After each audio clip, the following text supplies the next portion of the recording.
This is Miss Daisy. She's a rather persistent bird.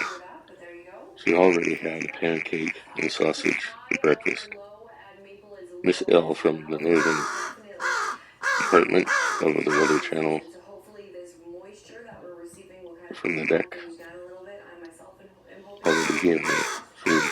Now she wants Mr. T to give her more food. Crows are persistent and remember where to get food.